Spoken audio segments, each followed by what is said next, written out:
beginning next week, this class won't meet for a while. Next week is lectureship week, and we will have Jeff Miller speaking in the auditorium to, I think, everyone from 6th grade and up. And so we will be in the auditorium next week. The following week, which is February 14th, in the fellowship hall, the elders will begin a series of classes that are geared toward the men, and that will go for several weeks. So the men will have a class here in the fellowship hall with the elders, and then there may be several weeks after that class ends before our class comes back together, because Brother David Looney is having knee replacement surgery, and I've agreed to fill in the auditorium until he can get back on his feet, literally. And so I'm not sure exactly when we'll come back together and resume this study just yet, but for the time being, this will be our last study on this subject, and then next week we'll be in the auditorium, and the week following the elders will begin their class here. All right, so as much as I hate to leave you on a cliffhanger with no end in sight as to when we'll come back together, that's essentially what I'm going to do to you tonight, because I want to introduce you to the individual who really gets the ball rolling for all of the rest of our story that leads down to New Testament times. And that is a man by the name of Antiochus IV, who was also known as Epiphanes. Okay?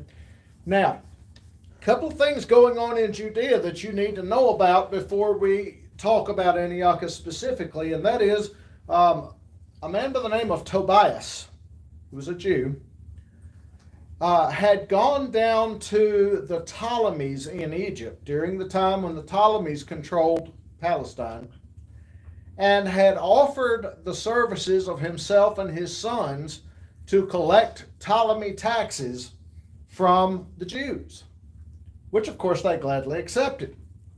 And so Tobias's sons became the first, what we know in the New Testament as publicans.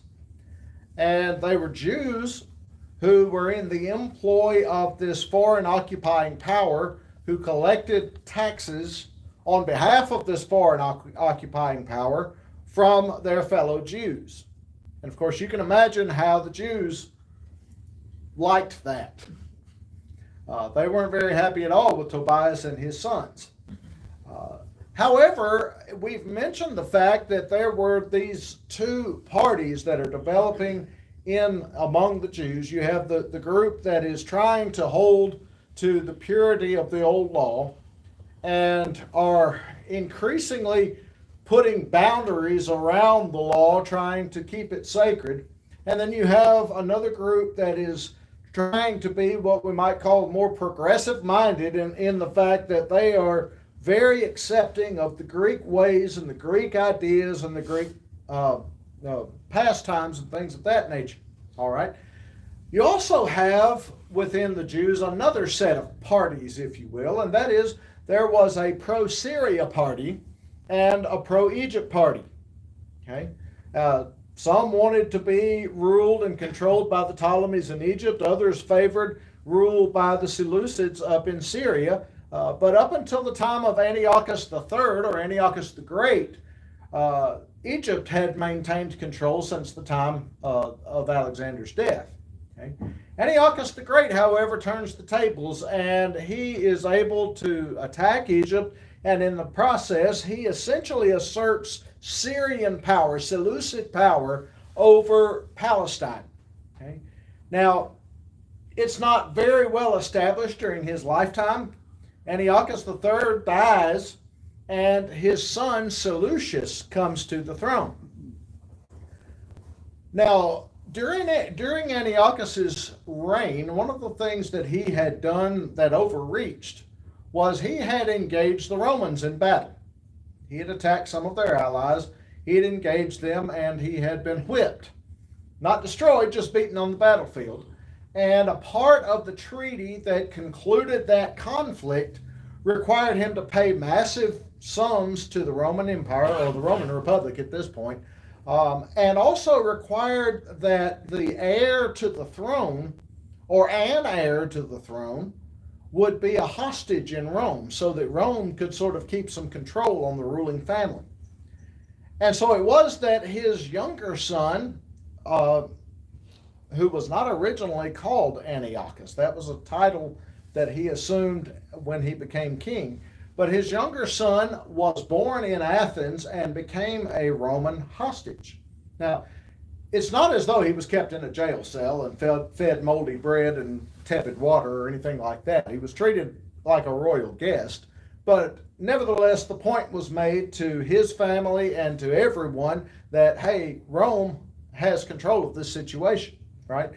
But he grew up in and around Athens under the control of the Roman Empire. But what do you know about Athens? Well, Athens, of course, is the epicenter of everything Greek.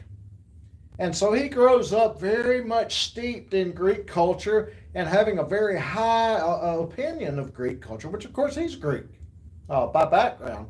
But having grown up in Athens at the heart of the Greek culture, he is very much enamored of the idea of Greek culture. And he has this idea that develops in his mind that if he comes to the throne, he would like to re-Greekify, if you will, Hellenize all of those who were under his control, more so even than Alexander had done. The idea being, in his mind, he wanted to more or less wash away the vestiges of other cultures and have everyone fully adopt the Greek lifestyle, the Greek philosophy, and so on and so forth.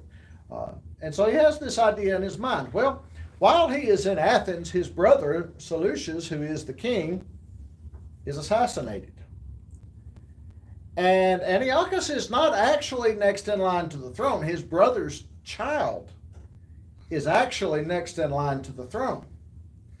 However, under the terms of this Roman treaty, when his brother became king, his brother's eldest son became a Roman hostage. So this little child is over in Rome under Roman control. His brother is assassinated. Antiochus makes the trip over to Antioch very quickly and assumes the throne, and he's able to garner enough support that he essentially declares himself king and becomes king. Nobody really seriously challenges him. Now, he sets a precedent that's going to cause problems for the Seleucids from that point forward, because there's a lot of people who decide to just take the throne, whether they were rightfully in line for it or not, following his example. But he takes the throne, and he rapidly declares himself Antiochus IV, and he also takes this title, Epiphanes. Epiphanes is an interesting word in the Greek language because it probably primarily denotes the idea of the illustrious one. But it has a connotation that's a little bit more, ambitious. It literally means an appearance of God in certain contexts. And so he presented himself as something like a demigod, an appearance of God, a representation or manifestation of the gods to the people.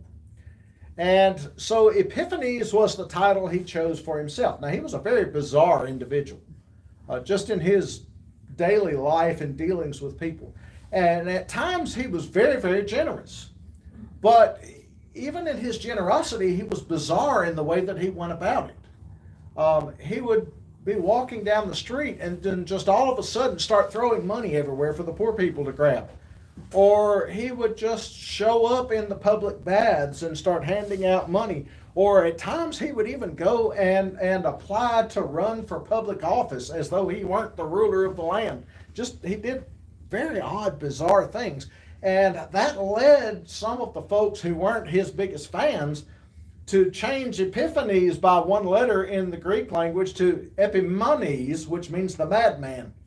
And so Antiochus the madman came to be his nickname in certain circles. Well, he lived long enough to sort of prove that there was something to that. But he becomes the king.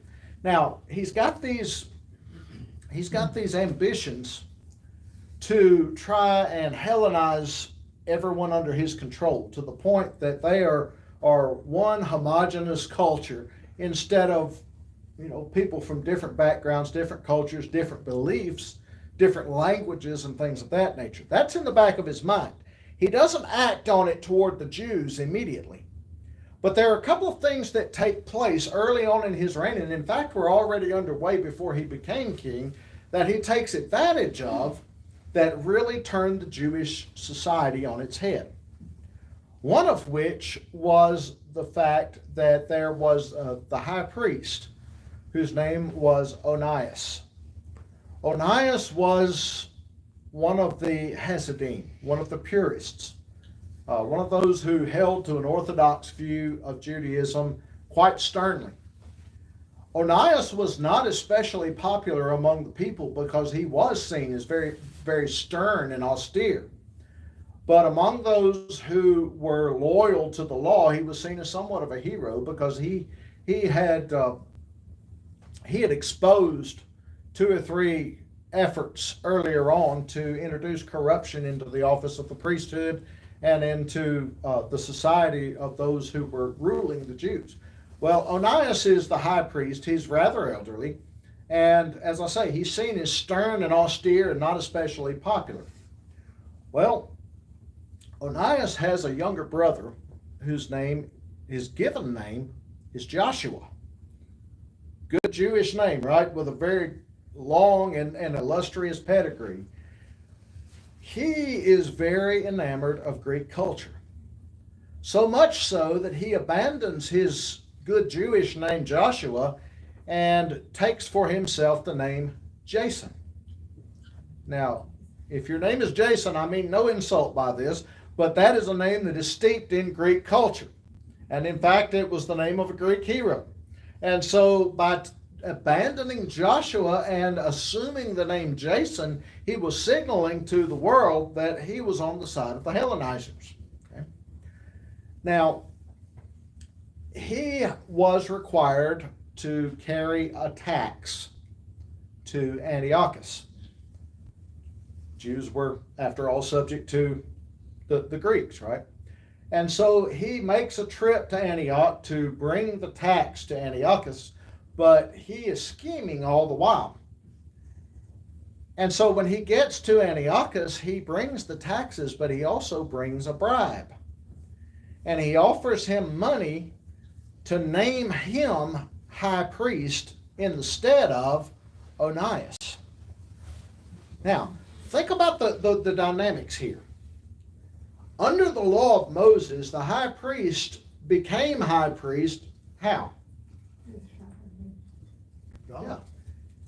By the death of the previous high priest and by being the oldest living male descendant of Aaron who could prove his descent and met the other qualifications, right? So it was not as though this was an elected office or an appointed office or a political office that was up for changing or served a term and it expired or anything like that. You serve until death, and then the next person who's in line came into the high priesthood by order of heredity. Okay? So the idea of deposing a sitting high priest and appointing someone in his stead is scandalous to the Orthodox purist. But Antiochus sees this man who has pledged himself to the Hellenizing cause and has sort of put his money where his, well, I guess he literally put his money where his mouth was, wasn't he? Because he took money to Antiochus, but he has sort of put his money where his mouth is in the sense that he's even given himself a Greek name, and he has promised to Antiochus that if he is appointed high priest, he will so thoroughly Hellenize the city of Jerusalem that the people will come to be known as Antiochites instead of Jews. Well, that's music to Antiochus' ears. And so he agrees, and he deposes Onias, and he appoints Jason. Now that's a scandal among the purists. However, at least they can say that Jason was in the hereditary line for the high priesthood. When Onias died, he was next in line. He was descended from the tribe of Levi, from the family of Aaron, and he was next in line. So even though it was scandalous to depose a sitting high priest, contrary to the law of Moses, and appoint a successor, at least the successor who was appointed was from the line of succession. However, intrigue breeds intrigue, right? And Jason had a compatriot by the name of Menelaus. His birth name also wasn't Menelaus, but it escapes me at the moment what it was. He also has foregone a Jewish birth name and adopted a Greek name. He wants to be high priest. Except he's not even from the tribe of Levi. He's a Benjaminite, who under the law of Moses has no claim whatsoever to the priesthood. You remember the letter to the Hebrews in chapter 7, where the Hebrews writer makes the argument that under the law of Moses, even Jesus himself could not serve as a priest because he was from the tribe of Judah, concerning which tribe, the Hebrews writer says, Moses spake nothing concerning the priesthood, which, by the way, is a very interesting biblical argument for the idea that the silence of Scripture can be prohibitive, and often is. Moses didn't anywhere say that thou shalt not serve as a priest if thou art from the tribe of Judah. He didn't have to. He spake nothing concerning the priesthood, see? And the same principle would apply to Menelaus. Well, Menelaus went to Antiochus and he said, hey, you know that bride that Jason offered you? I'll offer you 300 shekels more. Well, Antiochus is nothing if not avaricious, and so he likes the idea. Besides that, the Seleucid Empire is money strapped at this point, in part because of this deal that they've struck with the Romans, where they're constantly having to pay reparations for this battle that Antiochus' father had fought and lost, but also in part because Antiochus is quite extravagant in his expenditures himself. Aside from just throwing money in the streets for people to pick up, he also is known for throwing incredibly lavish parties and inviting the nobles, and not only serving the finest food, but actually importing the most exotic spices that he can get, and having special clothing made of the most exotic materials that he can get his hands on. And so these parties are honestly, they're embarrassingly expensive. And so his empire is strapped for cash, and anywhere he can get a bribe, he's taking it. And so he takes Menelaus' bribe. And he agrees to appoint Menelaus. Well, if appointing Jason was a scandal, can you imagine what the rank and file Jew thought of appointing a Benjaminite to the high priesthood? Now, you've thoroughly abandoned the Mosaic system of priesthood, and you've made it entirely a political office that's subject to political whims of whoever's on the throne to appoint, essentially it seems, whomever they may choose to the high priesthood. Now, that sets a precedent that will continue down to Jesus' time. Do you remember in the gospel accounts, the gospel writers mentioning both Annas and Caiaphas as being high priest, and saying this one was high priest that year? Have you ever read that and scratched your head and said, how can you be high priest that year? You're high priest while you live if you're high priest under the law of Moses, right? But see, that precedent that Antiochus set followed on down into Roman times, and the Romans continued to have a hand in appointing who was the high priest. And so the high priesthood at this point is thoroughly corrupted. It's occupied now by someone who is thoroughly in favor of the Hellenizing sentiment, which is interesting because if you ever had a case of the fox guarding the hen house, that's it. How in the world can this man preside over the worship of God when he has tacitly given his allegiance to the Greek gods? And he is forthrightly pledged to Antiochus to support efforts to Hellenize the Jews, which included, and nobody was really even pretending at this point that it didn't include, doing away with the worship of Jehovah and bringing in the Greek gods' worship. It hasn't come to pass yet, but he is very much pledged to it. He's made campaign promises, if you will. And so here he is in the office of the high priesthood, officiating over the workings of the temple, ostensibly. What he's actually doing in order to fund his ongoing bribes to Antiochus is he's secretly taking the gold of the temple over to Phoenicia and selling it bit by bit and using the money to send to Antiochus to keep Antiochus happy with him. All right, so you've got that going on. And by the way, guess who's supporting Menelaus? Because the Jews hate him. I mean, the fact that they appointed a Benjaminite to the high priesthood woke up a lot of the populace who had otherwise kind of thought that this whole Hellenistic Jewish thing was something that the elite fought over and they were busy feeding their families, right? But this woke them up and they said, wait a minute, this isn't right. And they hated him. And so he's dependent really on the power of Antiochus and the support of the sons of Tobias, the publicans, right? Who are collecting taxes for now not the Ptolemies, but the Seleucids. Okay? These people are outright mercenaries. That's who's keeping him in power. All right. Now I'm going to skip some details here for the sake of getting to the point. Antiochus has his eye on Egypt, and he wants Egypt badly. Egypt is at a point right now where it appears to be quite vulnerable because the ruling Ptolemy has died, and the next Ptolemy who is in succession to the throne is a child. And so regents are in control, but they're not especially powerful, nor are they especially organized. And Antiochus decides now is the prime time to strike.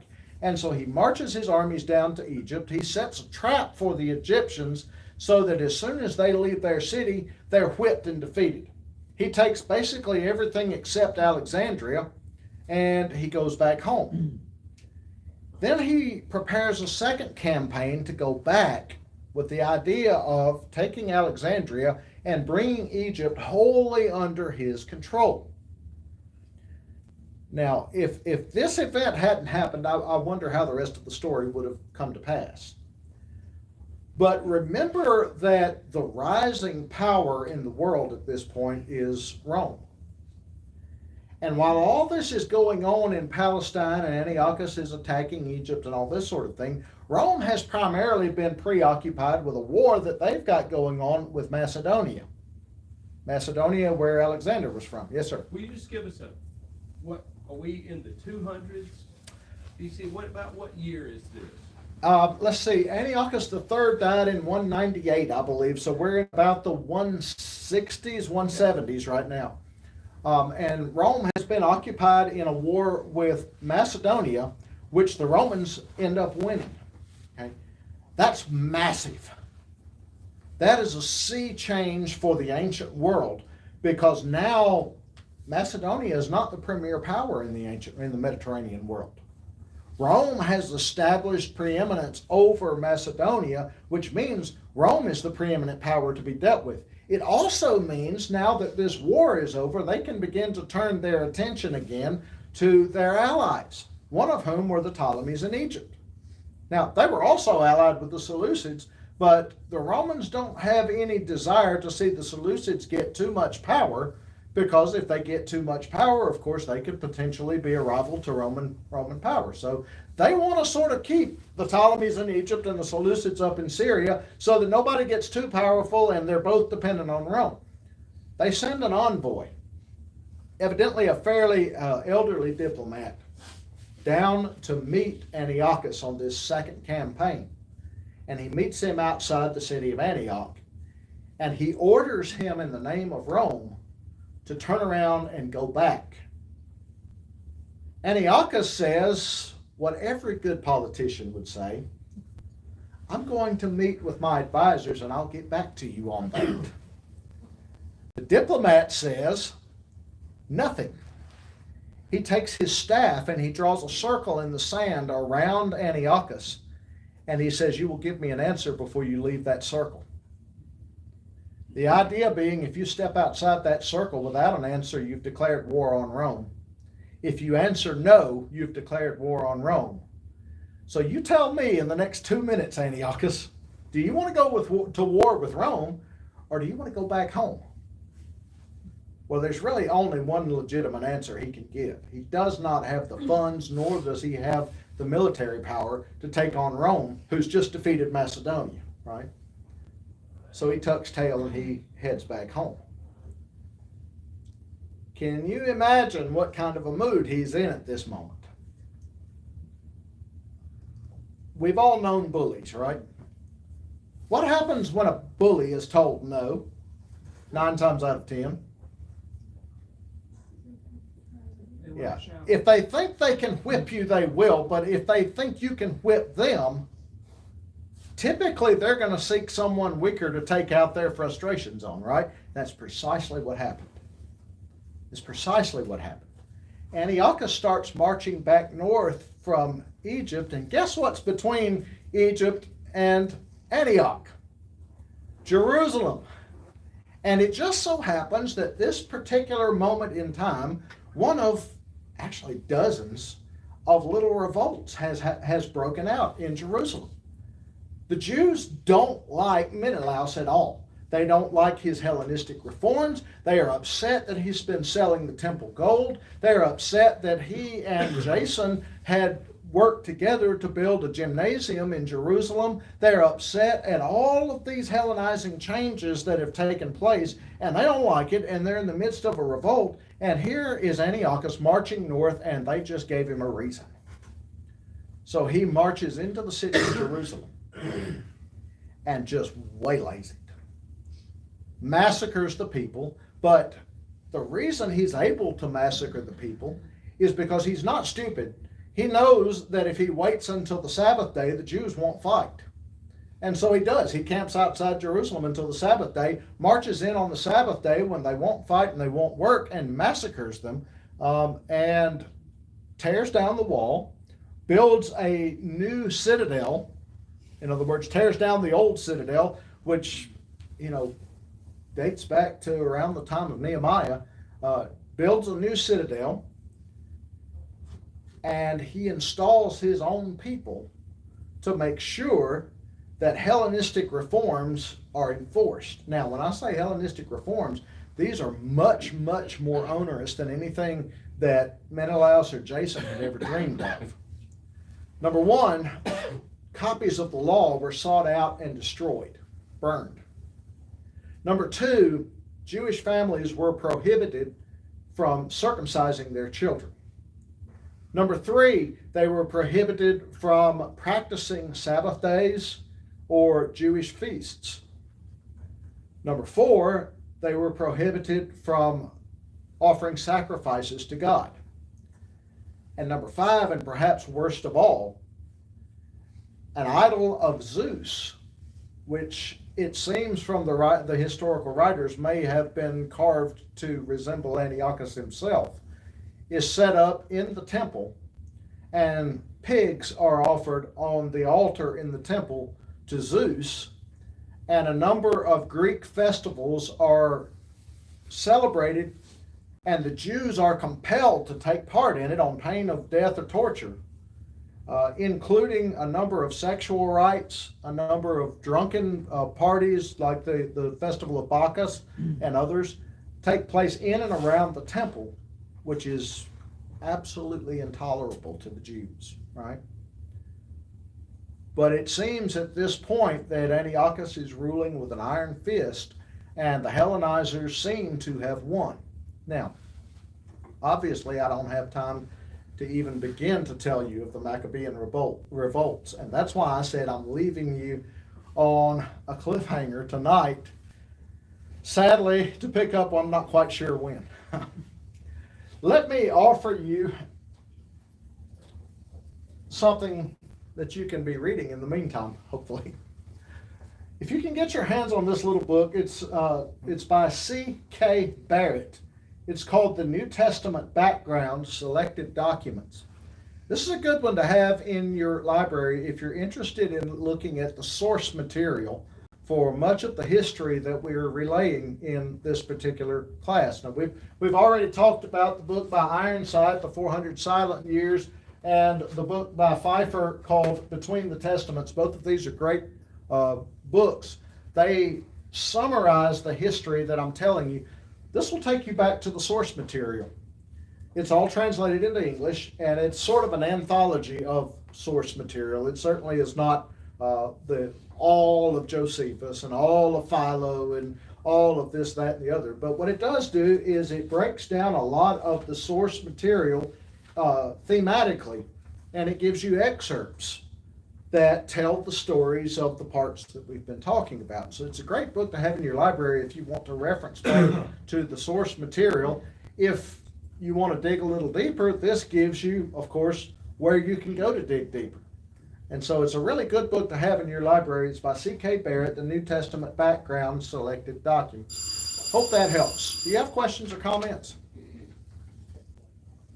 All right, Lord willing, at some point in the future, we will get back together and we'll talk about the Maccabean revolts. Thank you.